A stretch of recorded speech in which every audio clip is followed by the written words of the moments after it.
मंत्रा बगैर किसी डर की परवाह किए 70 से 80 की स्पीड से गाड़ी चला रही थी। रात के इस वक्त तो हाईवे का सुनसान सड़क और ज्यादा वीरान हो गया था। दूर दूर तक कार की हेडलाइट की रोशनी के अलावा कोई दूसरी रोशनी नजर नहीं आ रही थी। अकेली मंत्रा किसी शौक से तो इस वक्त नहीं निकली थी घर से। असल में उसे पहुंचना था रुद्र के पास, जो इस सुनसान हाईवे को पार करने के ठीक बाद पड़ने वाले बेशर्म गांव में बने किसी कोठे में किसी बाजारू औरत के साथ गुलछर्रे उड़ा रहा था। ऐसी ही खबर मिली थी मंत्रा को रुद्र के ही एक खास दोस्त से। मंत्रा मंत्रा को तो बहुत दिनों से शक था रुद्र पर। वो आखिर नाइट ड्यूटी के नाम से जाता था, कहां से आने के बाद वहां जहां से आने के बाद वो फिर सोता नहीं, बल्कि दुगने उत्साह में रहता है। क्या रात भर जगे इंसान को दिन में नींद नहीं सताएगी? पर आज उसका शक शायद सच बन जाएगा। कार के पिछले सीट में महक सोई हुई है, महज 6.5 साल की महक, जो समझ नहीं आ रहा कि उसकी माँ उसे इतनी रात को कहाँ ले जा रही है, वो भी नींद से जगाकर।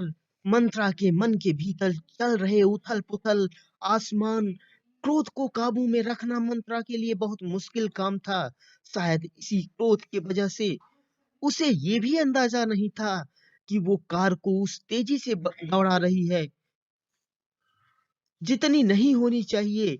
कम से कम तब तो बिल्कुल नहीं जब कार के पिछले सीट में महक भी हो।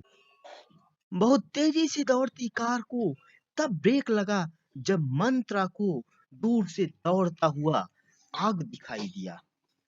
किसी मनुष्य के शरीर को बुरी तरह जकड़े हुए वो आग का गोला बड़ी तेजी से दौड़कर कार के आगे से निकल गया।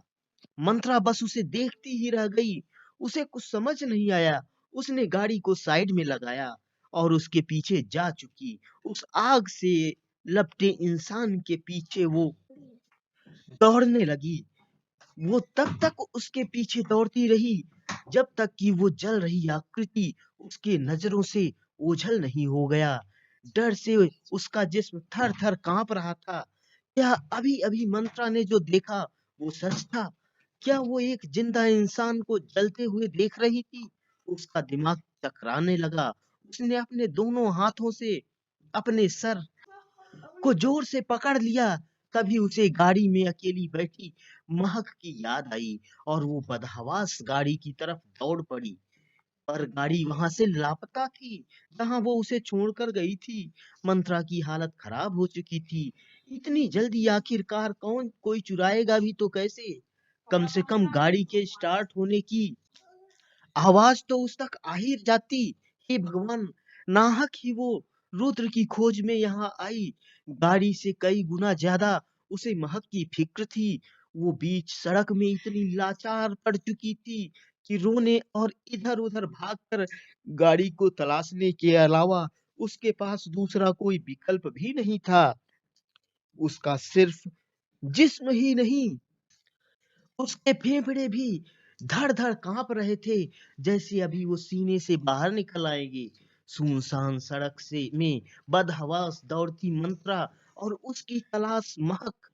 अगली सुबह तड़के सुबह ही रुद्र के फोन की घंटी बजी और उन्हीं आंखों से जब रुद्र ने फोन रिसीव किया तो उधर से एक जोशीले मर्दाने आवाज में किसी ने कहा, क्या आप मिस्टर रुद्र बोल रहे हैं? रुद्र ने कहा, जी मैं रुद्र, आप कौन है? दूसरी तरफ से आवाज आई, मैं कोडरमा घाटी के इंस्पेक्टर जितेंद्र प्रताप सिंह बोल रहा हूँ। कोडरमा NH-20 हाईवे में हमें एक कार रेनाल्ट डस्टर SUV गाड़ी संख्या मिली है। इस कार के भीतर पड़े डॉक्यूमेंट से मालूम चला कि ये कार आपकी है। हैरत अंगेज बात यह है कि इस कार के भीतर एक 6 साल की जिंदा बच्ची भी है जो अपना नाम महक बता रही है और आपको अपना पिता बता रही है। हम बच्ची को लेकर थाने जा रहे हैं। जितनी जल्दी हो जाए थाने पहुंचिए, बच्ची का हाल रो रो कर बुरा हो गया है। इतना कहने के बाद उधर से फोन कट किया गया। रुद्र अभी भी कानों में मोबाइल को सटाए मुंह खोले चीजों को समझने की कोशिश कर रहा था। अचानक उसके आंखों के सामने मासूम सी महक का भोला और रोने वाला चेहरा नजर आया और उसने अपने ऊपर पड़े दूसरे किसी जिस्म को खुद से आजाद किया और हड़बड़ी में तैयार होकर अपनी बाइक से निकल पड़ा थाने की ओर। थाने पहुंचकर उसे महक मिली। पिता को देखकर उसके रोते शक्ल में जैसे जान आ गई। वो दौड़कर अपने पिता से लिपट गई, पर उसकी आंखें उसकी माँ को भी तलाश रही थी। किसी तरह महक के बयान से मालूम हुआ चला कि कल देर रात दोनों माँ बेटी इस हाईवे से गुजर रहे थे। कहाँ जा रहे थे ये वो भी नहीं जानते।